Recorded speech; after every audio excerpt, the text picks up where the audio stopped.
Alors, bienvenue donc pour ce 5e Community Talk avec Digital League et Maud Charaf, ici présente, déléguée générale, déléguée territoriale de Digital League pour l'industrie du numérique sur la région Auvergne-Rhône-Alpes. Ce Community Talk s'inscrit en fait dans le cadre du lancement de notre nouvelle application mobile pour aider les communautés justement à animer leur communauté, à les développer et à les valoriser.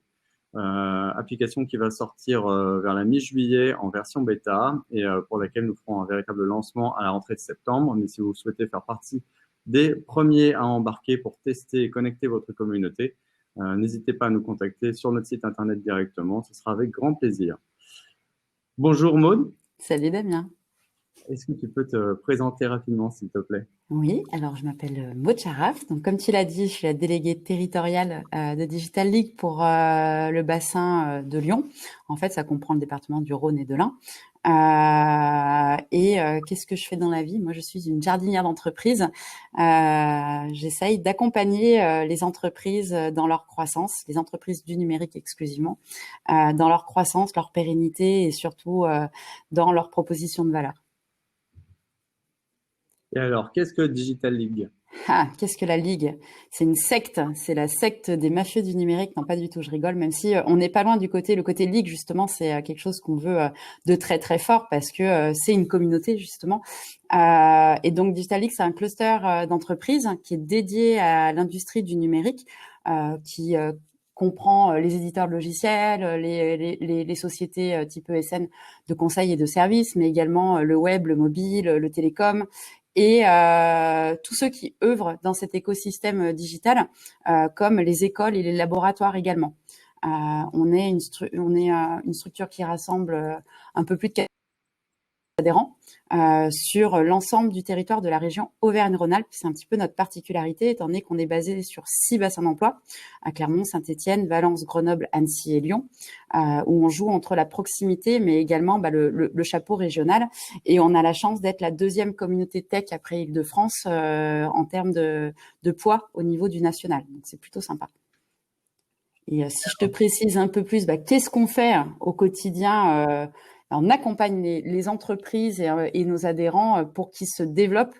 On aime bien dire, quand on les accompagne dans la galaxie du numérique, un des premiers leviers qui est très important pour nous, c'est d'accompagner les entreprises sur le recrutement, sur comment trouver la perle rare dans des métiers qui sont plutôt en tension sur notre territoire, mais surtout accompagner l'entreprise dans sa croissance, faire en sorte que cette entreprise soit pérenne, grossisse avec les bons ingrédients, puisse se développer correctement pour apporter encore plus de valeur sur le territoire. Et alors, quelle est la particularité d'un cluster? Parce que c'est un peu du jargon technique, le cluster. Quelle est la différence entre un cluster et un pôle de compétitivité? Est-ce que tu peux nous débroussailler un petit peu le sujet, s'il te plaît? Alors, l'avantage, c'est qu'en anglais, c'est le même mot, c'est cluster. Mais c'est vrai que la langue française crée différents mots pour parfois dire un peu la même chose. Un cluster, en fait, c'est un regroupement d'entreprises, ou même en ce moment, tiens, on l'a entendu beaucoup avec le Covid. Il y a un cluster de cas de Covid. Donc là, pour nous, dans notre cas, c'est un regroupement d'entreprises principalement. La différence avec un pôle, ça va être que nous, on va pas gérer la partie innovation en tant que telle sur la partie R&D, c'est-à-dire vraiment accompagnement, recherche et développement. Nous, on va plutôt être sur le côté business, croissance de l'entreprise, faire grandir l'entreprise bien correctement. Ça peut être, c'est vraiment la différence principale. Mais le principe, c'est une grappe d'entreprises où là, nous, notre structure, pour le coup, c'est des entrepreneurs pour des ou du fait qu'on est aussi régional, on saupoudre tout ça un petit peu avec des liens institutionnels, étant donné qu'on est un des bras armés de la région ou des métropoles sur lesquelles on est implanté pour favoriser le développement économique des entreprises numériques du territoire. Et alors, est-ce que tu peux nous expliquer un petit peu justement la genèse de Digital League? Comment est né Digital League? Parce que certains le connaissent peut-être sous d'autres noms de par son passé. Comment le cluster numérique, même cluster Elite à l'origine, est né? Oui, bah nous on fonctionne un peu comme une boîte en fait. On a grossi, on a fait pas mal de fusions-acquisitions. Ce qui est bien, c'est que ça nous a fait grossir en termes de poids, mais ce qui est pas bien, c'est qu'à chaque fusion, on a changé de nom. Donc il y a des gens qui se sont perdus un peu, comme tu le dis. La genèse, elle date de 2008, donc ça remonte un petit peu maintenant. 2008, quatre patrons. Du soft de Lyon qui se sont regroupés parce qu'ils se retrouvaient pas dans l'écosystème qui existait en fait sur la partie software. Donc ils ont monté leur propre cluster qui s'appelait Edit. Et ça arrivait en même temps où la région Rhône-Alpes, pour le coup à l'époque, a créé ses clusters de développement économique pour valoriser et développer l'impact de la région sur l'écosystème numérique. Et ensuite, je crois, alors si je dis pas de bêtises, de 2008 à 2015, donc c'était Edit qui fédérait un peu plus de 300 acteurs, je crois, sur l'écosystème, mais vraiment avec une très très grosse orientation soft, avec un premier virage en 2012 sur la partie services numériques, donc une petite extension sur l'industrie. Et puis en 2015, il y a eu la fusion avec Grenoble, Grilog, où là c'est devenu cluster numérique. En parallèle, il y avait un autre cluster sur la Loire qui existait et qui faisait la même chose que Edit sur Lyon, mais pour eux, sur la partie Loire, qui a fusionné également avec la partie Drôme et Auvergne. Et donc, au final, en 2017, on a tout regroupé pour qu'il n'y ait plus qu'une seule structure sur l'industrie numérique, qu'un seul cluster, et pour accompagner encore de manière plus large les entreprises sur l'ensemble des territoires qui composent la région Auvergne-Rhône-Alpes. Et donc, toi, tu as rejoint cette aventure quasiment dès le départ dans Digital League? Alors, Digital League, j'ai vu la naissance en 2017. Oui, moi, je suis arrivée il y a 5 ans chez Edit à l'époque, mais un mois avant la fusion avec Grillog. Donc, moi, j'ai vu un petit peu Edit et après, c'est devenu cluster numérique. Et d'ailleurs, c'est assez drôle parce qu'avec les adhérents les plus anciens, certains parlent encore d'Edit, en fait. C'est assez drôle. C'est resté ancré, cluster Edit. Mais j'ai vu la naissance de Digital League et même la création de cette marque en fait, qui se veut être forte et surtout avec une belle appartenance pour nos adhérents. Hein. Donc, on la voit évoluer dans toute la stratégie de marque, en fait. Tu vois la grosse évolution, le temps où tu t'appropries la marque, tu t'y fais un petit peu, et puis après, où tu rentres vraiment dans le développement de la valeur de la marque. Et alors, aujourd'hui, à quels enjeux stratégiques répond vraiment la communauté? Ah bah, s'il n'y avait pas de communauté, on serait rien de toute façon, étant donné que nous... Notre métier, c'est d'accompagner des boîtes. Donc, si j'ai pas de boîte, pas d'école, pas de membres de l'écosystème numérique, il se passe rien du tout. Donc, concrètement, nous, on est là pour la fédérer déjà, cette communauté, faire en sorte que les gens se retrouvent entre pairs, puissent être visibles et connaître l'ensemble de la composition de l'écosystème. Et puis, à côté de ça, les faire grandir, ce que je disais au démarrage, ce qui est notre mission principale. L'idée, c'est d'accompagner ces entreprises en leur fournissant des outils, des moyens, des bonnes pratiques, de l'échange entre pairs. Ça, c'est vraiment une de nos grosses forces pour être sûr que ces entreprises puissent croître au maximum et puissent rayonner. On a un fort impact sur le rayonnement de nos adhérents, mais également de la filière au niveau local, régional si on va un peu plus loin que le bassin lyonnais, ensuite national, comme je disais au début, on a la chance d'être le deuxième cluster de référence sur l'IT en France, et puis après international, étant donné que dans mes activités, dans mes passe-temps, je m'occupe aussi du développement international du cluster et surtout du développement international de nos adhérents. Hein. Et alors, ces adhérents, quelle est leur typologie? Est-ce que tu as différentes catégories de Oui, membres? tout à fait. Quel est l'écosystème que vous avez créé autour de la Ligue? On a un écosystème qui est plutôt mixte avec la seule prépondérance et de faire partie, de vendre ou de proposer un service numérique. Ça, c'est pour les adhérents de base, on va dire. Il y a 2 typologies à l'heure actuelle, mais c'est en train d'évoluer. C'était le côté filière, hors filière, mais hors filière, c'est un peu méchant comme mot, je trouve. Alors qu'on retrouve des choses assez sympas.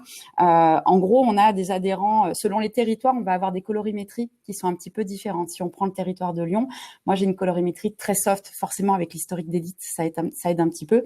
Très soft et ensuite conseil. Après, on va arriver sur ce qui va être web et mobile. Tu as d'autres territoires comme Clermont, Valence ou Annecy qui sont beaucoup plus industriels pour le coup. Grenoble qui va plus être orienté du côté du hardware, de la R&D.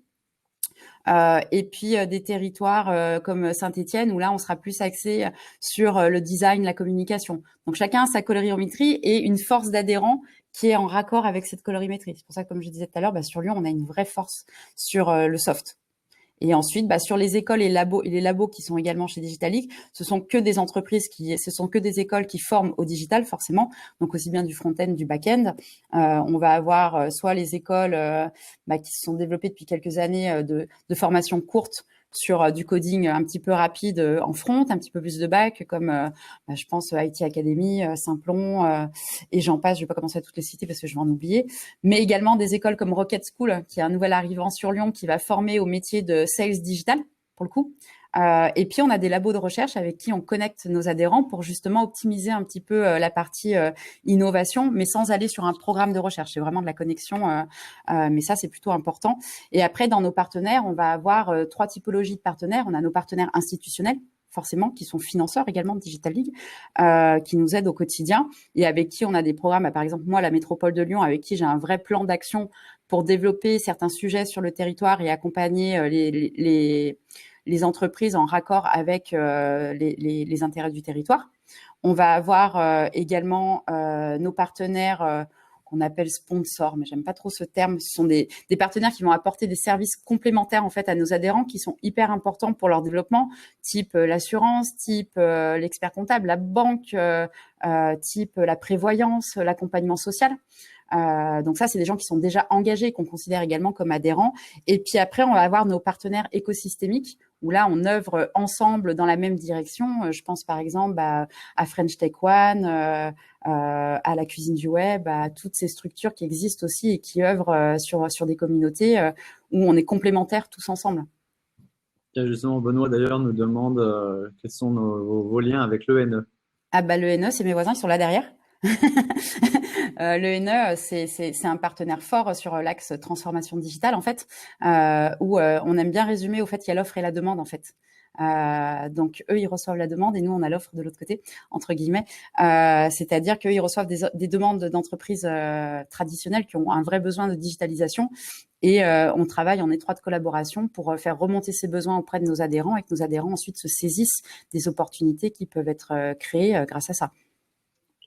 Merci. N'hésitez pas, chers participants, si vous avez des questions, à aller dans l'onglet directement questions, comme ça on sera certain de ne pas les louper. Selon toi, quel est le rôle du coup, quelle est la mission du community builder, qui est donc ton rôle, toi, en l'occurrence, sur Lyon, et quelle est l'organisation que vous avez, puisque, comme tu le disais, il y a différentes antennes de Digital League sur tout le territoire. Comment est-ce que vous êtes organisé? Est-ce que chaque communauté en local a un animateur ou est-ce que à chaque fois c'est un seul référent en fait au niveau territorial complet?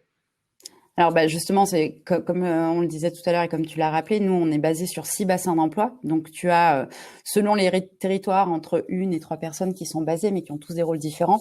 Le fil rouge, c'est qu'il y a un délégué territorial, donc comme moi, sur chacun des territoires. Donc c'est vraiment le référent de la communauté, c'est le premier lien avec l'adhérent. C'est celui qui doit, et ça c'est une des missions fondamentales, connaître la totalité de ses adhérents sur le bout des doigts en fait. Tu dois être capable de dire qui fait quoi, comment, quels sont les besoins pour pouvoir ensuite activer les bonnes ressources, mettre les bons ingrédients en bon jardinier, aller chercher ce qu'il faut. Donc ça peut être soit de la mise en relation avec d'autres entreprises, avec des partenaires potentiels, mais également avec des partenaires qui vont aider dans la construction, type un banquier, un expert comptable. Et la priorité, c'est vraiment de bien maîtriser son territoire. Les adhérents qui composent son territoire et ensuite tout l'écosystème pour pouvoir mailler bien correctement et apporter toutes les bonnes choses à une entreprise. Donc, on a cette organisation qui est à la fois hyper efficace et hyper complexe parce que ça demande en interne de gros efforts de communication et savoir parce qu'en fait, tous ces adhérents, même s'ils sont implantés sur un territoire, ce sont des adhérents Digital League au niveau régional. Et c'est la marque Digital League régionale qui importe et pas Digital League Lyon ou Isère. Ça n'a aucun intérêt, en fait. C'est la force de tous qui génère de la valeur. Donc, on a une organisation interne et externe, entre guillemets. Tu as la relation au quotidien avec l'adhérent. Puis après, on va avoir des chefs de projet en plus qui vont se greffer sur des projets en particulier. Donc, partons sur la partie transformation numérique qu'on a abordée avant. Sur la partie recrutement, on a quelqu'un de dédié entièrement sur cette partie-là. Donc, on va avoir des pôles projets qui vont aider à accompagner les services qu'on donne à nos adhérents au quotidien.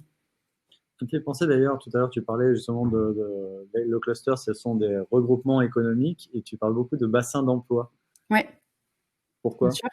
Parce que en fait, quand tu mailles un cluster régional, la complexité, c'est comment tu vas rassembler sur un territoire en particulier. Si tu prends un territoire comme l'Auvergne, par exemple, qui est immense, tu vas avoir le Puy-en-Velay, Clermont-Ferrand. Donc nous, on s'est basé sur ce qu'on appelle les bassins d'emploi, c'est-à-dire là où va y avoir le maximum de création d'entreprises, de création d'emplois, pour être le contact de proximité. C'est pour ça, comme je disais tout à l'heure, c'est Clermont, Saint-Étienne, Lyon, Grenoble et Annecy. Mais après, si on parle en termes de département, la vraie appellation, ça va être Clermont-Ferrand, c'est Digital League Auvergne. Sur Saint-Étienne, c'est Loire-Haute-Loire. Lyon, c'est Rhône 1. C'est pas très chouette à dire en fait. Tu vas avoir l'Isère, tu vas avoir la Drôme-Ardèche et tu vas avoir les Deux-Savoies. Mais l'avantage, c'est que on est vraiment basé là où l'activité économique est la plus affluente. Et alors, du coup, quelles sont très concrètement, selon toi, les attentes de vos adhérents? Pourquoi est-ce qu'ils rejoignent Pourquoi Digital ils League? viennent chez Quelles Digital valeurs League? vous apportez? Tu vas avoir différents objectifs selon la maturité de l'entreprise en fait. Sur une jeune entreprise qui vient de se créer, parce que nous on fait pas, on n'accompagne pas dans tes créations, c'est trop compliqué, on n'est pas capé de la bonne manière. Il y a suffisamment de partenaires qui le font en fait. Donc nous on va arriver au moment où une entreprise est déjà créée et commence à avoir un market fit, peut-être voire même à vendre. Donc on va avoir sur une jeune entreprise, ça va être la faire connaître, l'accompagner sur son business model, sur son exécution aussi, lui mettre en relation avec des pairs sur lequel l'entreprise va pouvoir s'inspirer au maximum. Une entreprise qui scale très fortement, elle, ça va être essayer de l'accompagner justement sur cette partie entre le développement et le recrutement pour éviter qu'elle passe du côté obscur de la force et qu'elle meure un peu trop vite parce qu'elle n'est pas capée suffisamment sur son gros développement. Une PME déjà bien installée, ça va être garder l'empreinte innovation, garder la culture d'entreprise et l'accompagner potentiellement sur un développement à l'international.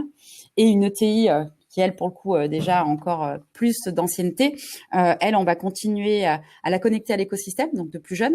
On va l'aider sur son positionnement innovation. Et puis, pareil, cranter sur la partie internationale.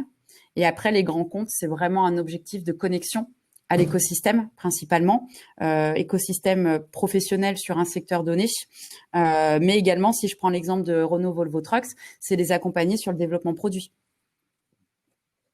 Donc voilà, à chaque étape d'une entreprise, à chaque fois, on a quelque chose, on a un persona qui va en face pour répondre à la demande. Ok, merci. Et alors, par rapport à toutes ces demandes, quelles sont les actions du coup, que tu mets en face pour répondre justement à ces objectifs? Sur la partie, si on prend l'exemple de fédération, on va avoir des rendez-vous un petit peu informels qui s'appellent des Happy Leagues, c'est des apéros réseau. Concrètement, sur Lyon, on en a 3 par an et on a surtout un gros moment un peu fédérateur en début d'année qui est le kick-off, qui est là où on dévoile le plan de l'action de l'année et où généralement on rassemble un peu plus de 150 participants. Des rituels événementiels qui font Ouais, vivre. c'est ça. Tu as des grands moments, voilà, le Happy League, les gens savent que sur Lyon, c'est 3 fois par an, le kick-off, c'est au mois de janvier. On a habituellement notre assemblée générale qui est un grand moment un peu festif. Cette année, il a été en ligne, comme la plupart des gens. Donc, il faut qu'on se rattrape très rapidement. Et puis après, on a d'autres événements qui sont à la croisée des chemins entre accompagner la croissance et fédérer l'écosystème, comme Digital Summer, qui est l'événement annuel lyonnais ancré un petit peu sur le côté grandir, prendre, benchmarker un peu les bonnes pratiques des autres pour pouvoir les mettre en place chez soi. Donc, on va avoir des moments comme ça. Après, sur la partie accompagnement croissance dédiée, nous, ce qui fonctionne très, très bien depuis la création du cluster, c'est les clubs. On a des clubs métiers qui sont mis en place, qui vont répondre à des problématiques d'échange de bonnes pratiques et d'échecs entre pairs. On a à ce jour, si je dis pas de bêtises, 10 clubs qui tournent sur Lyon en termes de métier. Donc, on va retrouver dirigeants, CIO. On va retrouver produit, qui est un des clubs qui marche le mieux chez nous. Le club produit rassemble énormément de foule. Sales, on va avoir aussi la partie école pour nos adhérents école. RH, enfin bref, je vais pas tous les lister, mais à chaque fois, on a des clubs qui sont dédiés métier, où c'est la personne qui exerce ce métier dans l'entreprise qui va retrouver des pairs. On met un sujet central. Là, par exemple, si je prends le prochain club produit, on va être sur le sujet produit et customer success, où là, ce qui est très drôle, c'est qu'on va rassembler en amont des CSM également, et ça nous permet de lancer officiellement au mois de septembre notre club CSM dédié.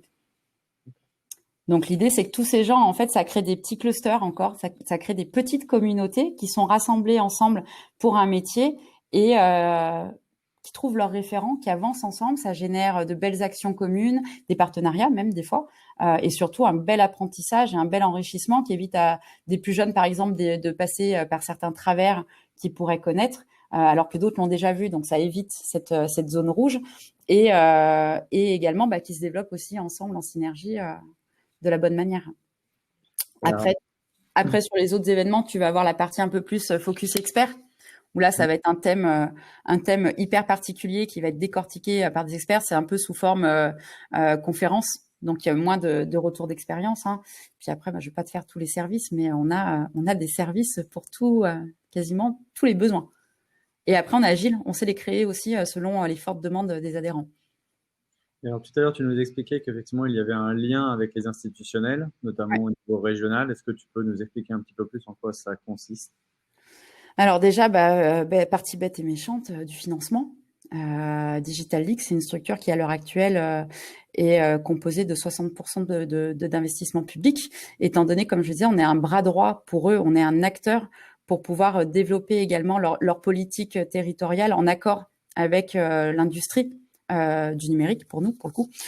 Donc, par exemple, la région, c'est certaines actions qui vont rentrer dans leur scope, des actions de recrutement, des actions de mixité, de transformation numérique. Sur la métropole de Lyon, on a des demandes plus axées, par exemple, sur faire grandir la communauté d'éditeurs de logiciels entre elles, accompagner le rayonnement de la métropole, accompagner, par exemple, sur un salon en particulier qui est le Web Summit, les entreprises qui composent le territoire, être un acteur en lien avec la French Tech, gérer des communautés telles l'IoT. Enfin, chaque territoire a sa feuille de route et nous donne un petit peu une feuille de route à exécuter en adéquation avec le besoin concret de nos adhérents, parce que ce qui prime vraiment, c'est le besoin de l'entreprise. Et alors, comment est-ce que vous faites justement pour mesurer cette satisfaction de vos membres sur les différentes actions que vous mettez en place? Comment est-ce que vous la qualifiez? Alors, au quotidien, il y a beaucoup d'enquêtes de satisfaction. Après chaque rendez-vous, en fait, on demande aux participants de nous noter, entre guillemets, ce qui s'est passé, à quoi ça a conduit concrètement. Après, on va avoir quelque chose de très simple qui est en fait le renouvellement d'une adhésion ou pas. Savoir si l'adhérent reste ou reste pas dans la ligue, c'est un bon moyen de savoir s'il a été satisfait ou pas, nonobstant le fait qu'il ait participé à quelque chose, parce qu'on a aussi des cas d'entreprises qui arrivent, qui rentrent pas du tout dans la communauté, et ça c'est une grosse difficulté, c'est un des gros challenges du métier, c'est de savoir onboarder un adhérent correctement pour qu'il puisse trouver son compte au sein de la ligue, surtout sur un territoire comme Lyon qui est plutôt gros, qui pèse un peu plus de 200 adhérents, et où je suis toute seule pour le gérer, donc des fois c'est un peu plus complexe. On est en apprentissage constant, mais voilà, la première mesure hyper importante, c'est de savoir si l'adhérent est satisfait. On essaye de faire des points réguliers avec les adhérents, de les voir assez souvent pour connaître un petit peu leurs problématiques et quelles sont les actions qu'on va mettre en face. Après, moi, j'essaye aussi de voir avec les adhérents pour qu'ils n'hésitent pas à me contacter à chaque étape qu'ils ont envie, pour qu'on puisse faire un point dédié sur la situation. Et le meilleur indicateur, c'est de voir que l'année d'après, l'entreprise réadhère. En moyenne, sur Lyon, c'est 15 résiliations par an, ce qui n'est pas énorme, souvent conduit par soit de la liquidation judiciaire, l'année dernière ça a été le principal cas de non-réadhésion, soit après des erreurs de parcours, c'est-à-dire des entreprises qui n'ont soit pas assez participé, soit dont on ne s'est pas assez occupé et qui étaient insatisfaites. Et autour de cette animation de la communauté, donc il y a tous les rendez-vous et les événements physiques que vous organisez, les clubs, etc., Digital Summer. Et d'un point de vue digital, est-ce que vous utilisez aussi des outils d'un point de vue animation de communauté? Ouais, pas assez encore à mon goût, mais c'est en train de bien se développer. Là, on va avoir des nouvelles choses à partir du mois de septembre. On a fait un gros coup au moment de la création de Digital League sur notre site web, en fait, qui embarque, mais ça se voit pas, qui embarque une plateforme à destination de nos adhérents, qui leur permet aussi de devenir acteurs du site, étant donné qu'ils peuvent publier, par exemple, leurs actualités et leurs événements. Leurs événements, par exemple, on sait que chaque publication, c'est entre 10 et 15% et 25% de fréquentation en plus sur un événement, parce que derrière, nous, on va être relais de communication dessus, à travers nos newsletters, qu'elles soient régionales ou territoriales, nos réseaux sociaux. On arrive à appuyer un petit peu sur les événements de nos adhérents, puis ils retrouvent un contenu distanciel qui peut être soit sous forme de vidéos, des conférences qui ont été enregistrées. Là, par exemple, forcément, avec le confinement, on s'est mis, comme tout le monde, de manière très intensive sur les webinars, chose qu'on ne faisait pas avant, et c'était une erreur. Où là, on se rend compte qu'on arrive à capter encore plus de populations intéressées sur des sujets avec le mode distanciel. Donc là, ils retrouvent sur la plateforme ce contenu-là, plus d'autres contenus un petit peu plus précieux. Ils vont retrouver aussi notre outil de recrutement qui s'appelle Skill Booster, qui est en fait une CVTech partagée entre tous les adhérents de Digital League pour essayer de limiter les problématiques de recrutement. Et puis d'autres outils qui vont arriver. Il y a 2 ans, on avait un outil qui nous permettait de connecter nos adhérents ensemble, mais l'entreprise a cessé son activité, ce qui nous a coincé. Et là, c'est un des gros chantiers qu'on a à l'heure actuelle pour implanter sur notre plateforme justement le côté mise en relation, le côté échange entre adhérents en direct sans qu'on soit présent, parce qu'à l'heure actuelle, par les clubs, les gens sont connectés entre eux sur Slack, mais ça permet d'avoir un échange permanent. Là, l'idée, c'est que tout puisse passer par notre plateforme directement. Et alors, comment faites-vous justement pour développer le sentiment d'appartenance, soit au niveau de la communauté elle-même ou au niveau des clubs? Vous avez un travail dessus? Les clubs, c'est le côté le plus facile en fait, parce que c'est des pairs qui se retrouvent. Donc forcément, ils trouvent tout de suite leur intérêt en rencontrant d'autres gens. Moi, j'aime bien dire que les clubs, c'est un peu mes réunions d'alcooliques anonymes en fait. Tu as un sujet qui te prend aux tripes. Tu viens partager ton expérience. C'est sans bullshit, sans tabou et en vrai confiance. C'est ça qui est important chez nous, c'est que chaque adhérent se rend très vite compte que il y a un gros niveau de confiance et que les gens se lâchent pour de vrai sur ce qu'ils vivent de leur entreprise. Et nous, on veille au grain également, justement en filtrant un petit peu qui va dans ces clubs ou même qui rentre tout simplement dans la ligue. Moi, sur Lyon, je fais pas rentrer toute entreprise. Il faut vraiment qu'il y ait un socle numérique qui soit important et qu'il y ait une vraie volonté de give and get, entre guillemets, c'est-à-dire que l'entreprise vient apporter quelque chose à la filière et la filière va lui donner quelque chose en retour. Quelqu'un qui vient juste faire de la génération de leads commercial, elle m'intéresse pas cette boîte, j'ai pas envie de l'accompagner déjà. Et Digital League, c'est pas un lieu pour ça en fait. C'est vraiment une communauté d'entraide d'un certain côté et de pairs qui vont grandir les uns avec les autres. Et après, sur hein? Digital League n'est pas un club d'affaires. Absolument pas, non. Absolument pas. Et n'a pas vocation directe à l'air. On a des actions qui sont dédiées business, on va pas se leurrer, on a un cluster qui est orienté sur le business, mais tu viens pas chez Digital League pour aller signer 50 contrats d'affilée et aller chasser tous ses adhérents. Il y a une période où, avant justement le passage à Digital League, c'était un peu trop ouvert. On a bien resserré pour éviter que nos adhérents se fassent démarcher. L'idée du climat de confiance est juste primordiale en fait. On est une clause, c'est une association professionnelle en fait. C'est professionnel, donc ça veut tout dire. C'est pas la foire d'empoigne. Et au niveau des formats, du coup, pour faire rencontrer tout ce petit monde, donc tu as les différents clubs. Les clubs, les événements un petit peu présentiels. Là, qui sont maintenant un petit peu. Tu as des dîners aussi. Je crois que tu développes pas mal depuis.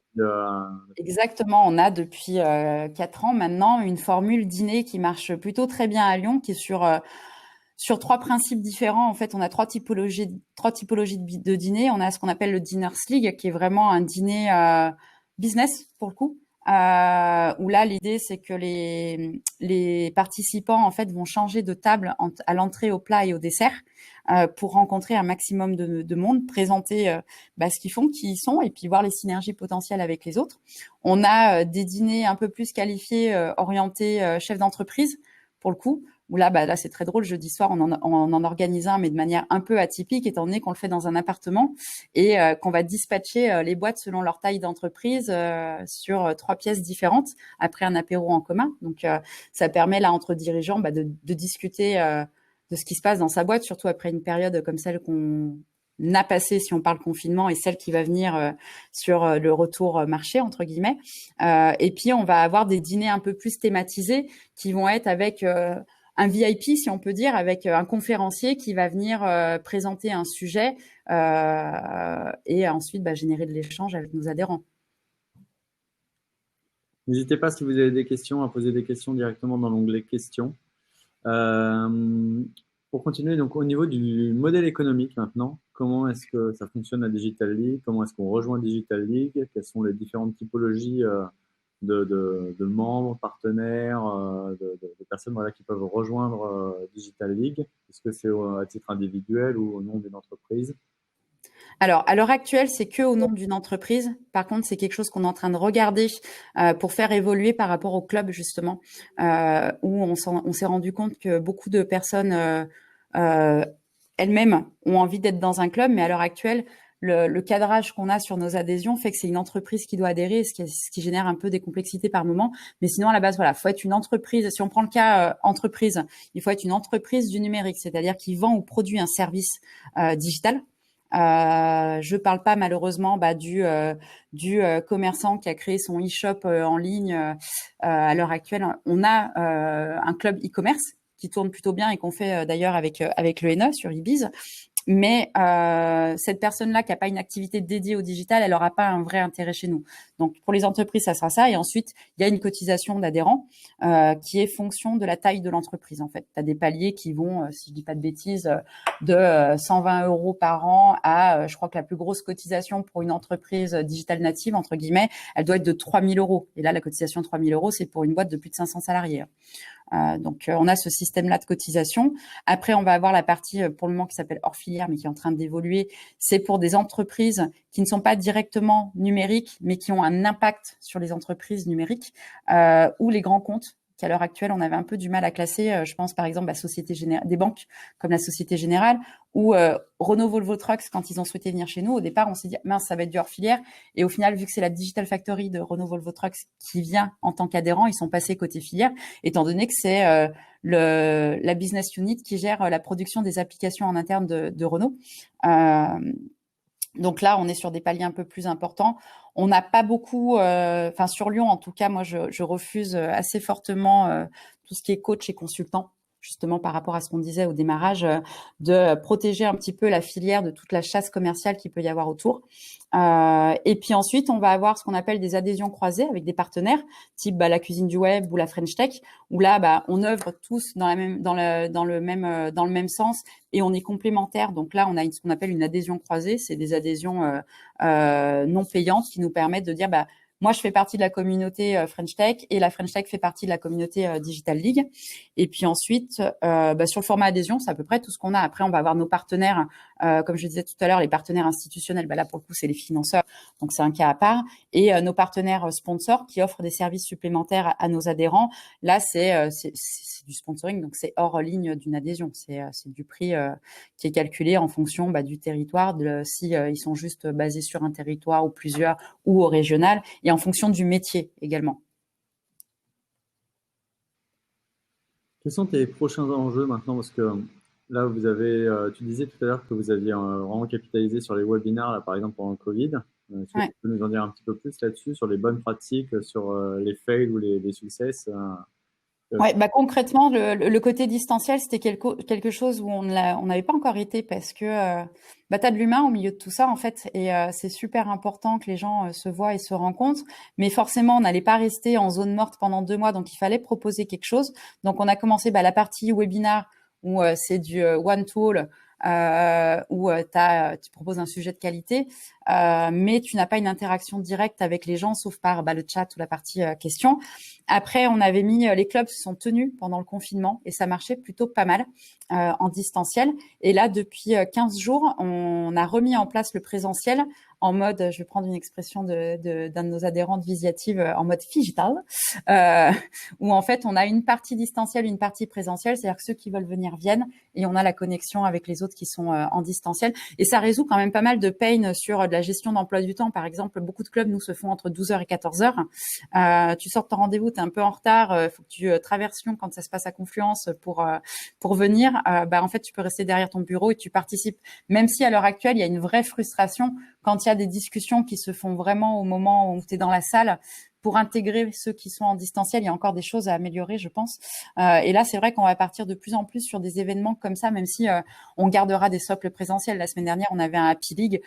Ça faisait du bien, en fait, de se voir pour de vrai ou de recommencer les vrais rendez-vous. J'avoue que le côté visio commence un petit peu à être oppressant. Tu as besoin de revoir les gens. Alors, tu peux pas leur faire des câlins et des bisous, mais le cœur y est, quoi.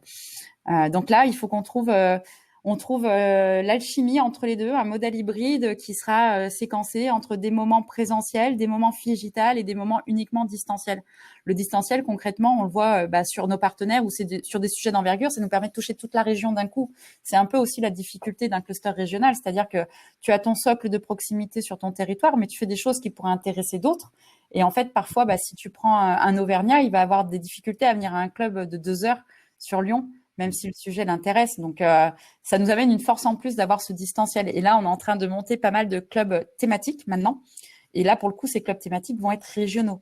On a par exemple le côté éthique, le côté intelligence artificielle, enfin, voilà, des sujets qui touchent tous nos territoires d'un coup. Et l'idée, ça va être de pouvoir les monter directement en distanciel avec des moments de regroupement qui pourront être annuels, par exemple. Se dire qu'une ou deux fois par an, on peut faire venir un key speaker sur le sujet qui intéresse le groupe ou remonter simplement les travaux du groupe, tu vois, via un événement comme Digital Summer. C'est le bon moment aussi pour impacter la filière sur ce qui est fait par tous ces petits groupes de travail qui produisent une richesse de dingue. Mais voilà, on va faire un jonglement vraiment intensif maintenant en modèle hybride entre ces trois typologies d'événementiel. Donc le digital et le phygital au service du développement régional. Exactement. Ok, et donc quelles sont du coup les prochaines échéances là, quels sont tes enjeux à court moyen terme avec À court terme, j'en ai un qui s'appelle Digital Summer, qui à l'heure actuelle est ultra complexe, étant donné que c'est notre événement lyonnais de fin d'été, qui a lieu habituellement dernière semaine d'août. Là, on se heurte à pas mal de problématiques sanitaires, hein, concrètement. Aucun événement de ce type-là ne peut être organisé avant le 1er septembre. Donc, on a 4 jours d'avance. Donc là, on se pose pas mal de questions, étant donné que nos adhérents et les participants habituels à Digital Summer nous ont bien dit on veut un événement physique. Sauf que là, on va un peu à l'encontre de la réglementation, sauf d'ici 48 heures, ça change. Mais pour le moment, c'est un peu compliqué. Où là, on est encore en balance de se dire, on a tout le programme, on n'a pas communiqué sur l'événement et on ne sait pas encore si on fait du vrai présentiel, si on fait du distanciel. Faire un Digital Summer en novembre, ça n'a juste pas de sens, en fait. Parce que nous, l'objectif de cet événement, c'est de faire en sorte que les gens s'enrichissent au maximum pour avoir les nouvelles idées qui vont impacter leur entreprise. Donc voilà, ça, c'est ma première échéance à super court terme où, concrètement, j'ai une semaine pour savoir ce que je fais. Et puis après, ça va être à partir de septembre, relancer l'activité cœur de métier, hein. Que ce soit en physique ou en présentiel, les clubs, ça a toujours continué et ça, c'est vraiment l'enjeu. C'est comme je disais tout à l'heure, on va avoir le CSM qui va sortir sur Lyon, qui est très attendu. Et puis après, sur une autre partie de mon activité qui était l'international, concrètement pour 2020, c'est mort, hein. Donc là, c'est préparé 2021 là-dessus. Et Q3, Q4 va être aussi concentré pour être sûr qu'il n'y ait pas de perte au niveau des entreprises, de retombées liées à tout ce qui s'est passé depuis le mois de mars, accompagner en proximité les adhérents. Et puis le dernier enjeu, ça va être de trouver cette solution qui va faire en sorte que tout se passe bien pour que nos adhérents communiquent entre eux de la bonne manière en intégration à notre plateforme. Là, c'est le gros sujet de l'été. Arrête-moi si je me trompe, il y a quand même la partie Web Summit dont Non, c'est annulé depuis une semaine. Enfin, le Web Summit est online uniquement, donc il n'y a plus de délégation Web Summit. D'accord, mais tu vois, j'avais loupé l'information. Ouais, en fait, il y a une semaine, ils ont déplacé le Web Summit du 4 novembre au 4 décembre et ils l'ont passé full online. Donc pareil, on avait commencé à faire justement l'appel aux entreprises pour savoir qui veut partir au Web Summit. On a un accompagnement qui existe depuis 4 ans et qui a un vrai ROI pour le coup. On a de super résultats chaque année. On emmène entre 10 et 15 entreprises par an et on a vraiment un résultat impactant en termes de visibilité, de retombées presse, de rencontres avec des investisseurs et surtout de génération de leads avec des clients, vu que pour certaines entreprises, ça peut aller jusqu'à 420 générations de leads pour, in fine, 6 mois plus tard, passer sur une centaine de contrats signés. Donc, c'est vraiment un salon qui nous fait... où on a déclenché une vraie stratégie d'accompagnement qui marche. Et là, j'avoue que c'est un peu les boules que ça passe online et qu'on le fasse pas parce qu'on avait de belles boîtes qui voulaient partir cette année. Mais voilà, ouais. Non, l'international cette année c'est mort, hein. Donc on va se concentrer. Puis il n'y a pas eu d'AG en fait, il n'y a pas eu de moment où on rassemble tout l'écosystème. Donc là c'est pareil, on est en train de réfléchir pour mettre en place un petit événement de fédération, un peu Digital Summer like, mais dans un délai où tu as le droit de faire des choses sur début novembre, justement, se servir du créneau laissé dispo par le Web Summit pour organiser quelque chose. Dernière question, on finira là-dessus. Selon toi, qu'est-ce qu'un bon community builder? Quelles sont les qualités qu'il doit avoir pour réussir dans son job? Déjà, faut qu'il aime l'être humain, sinon il est un peu dans la merde, hein, parce que ça parle d'être humain à être humain. Faut que t'aimes les gens, faut que tu sois passionné. Moi, je sais que l'avantage, je suis tech à la base, donc ça aide un petit peu avec ma relation avec les boîtes, vu que je bosse qu'avec des boîtes technologiques. Bah forcément, quand il y a besoin d'aller checker dans le cambouis comment tourne l'algo ou comment quelle est la structure, quel est le modèle innovatif plus sales qui va être mis en place. Quand tu as une partie geek, ça aide un petit peu forcément. Donc tu as déjà ouais, le côté aimer les humains, c'est sûr. Et puis être un facilitateur de mise en relation. Donc ça rejoint encore l'humain, c'est pouvoir savoir en maîtrisant bien correctement ton écosystème, savoir qui tu mets en relation avec qui, comment vont se passer les partenariats entre les gens, avoir le détecteur, le petit radar du bien-être et du mal-être des personnes. Ça, c'est la qualité principale pour moi. Puis après, il faut être sympa, je pense aussi. Ça peut aider. Même si moi, j'ai pas ma langue dans ma poche, donc des fois, ça vaut ce que ça vaut. Mais généralement, les adhérents m'aiment bien pour ça. Je suis assez transparente. Après, c'est bien si tu as un petit vernis politique, mais moi, c'est pas trop mon cas. Mais ça aide aussi quand tu joues avec des institutionnels. C'est bien d'avoir un petit vernis la petite mise en forme qui va bien pour travailler avec eux. Puis comprendre les gens, en fait, il faut comprendre l'intérêt. Qu'est-ce que tu as besoin? Qu'est-ce que je peux t'apporter? Et si je peux pas te l'apporter, qui est-ce qui va pouvoir te l'apporter pour t'accompagner le mieux possible? On va finir là-dessus. Merci beaucoup, Maude. T'en C'est prie, merci à très toi. riche, très, très riche, beaucoup d'informations. Merci à toutes et à tous d'avoir participé à ce Community Talk. Je vous donne rendez-vous dès demain pour notre prochain Community Talk avec Bel Air Camp, avec notamment Pascal Lagay, qui est Head of Community de Bel Air Camp.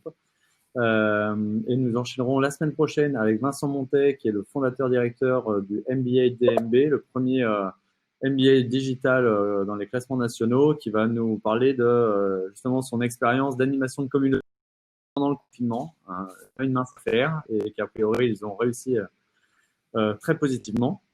Et on aura aussi Kérosarium, les assopreneurs, qui vont nous parler de la communauté autour du métier de délégué général, assopreneur d'associations, notamment grâce à un canal qui est le podcast.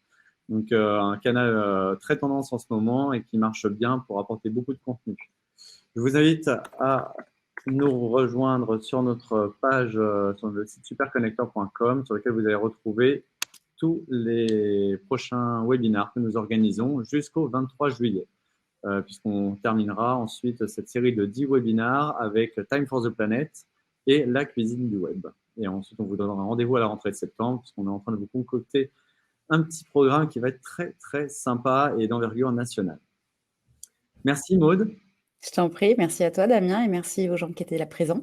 Merci à toutes et à tous. Et puis, n'hésitez pas à contacter Maude pour plus d'infos sur la Ligue, Digital League. Et Maude se fera un plaisir de vous renseigner Tout à et de fait. vous accueillir et de vous connecter avec tout son écosystème. Merci à toutes et à tous. Bonne journée. Bonne journée. À bientôt.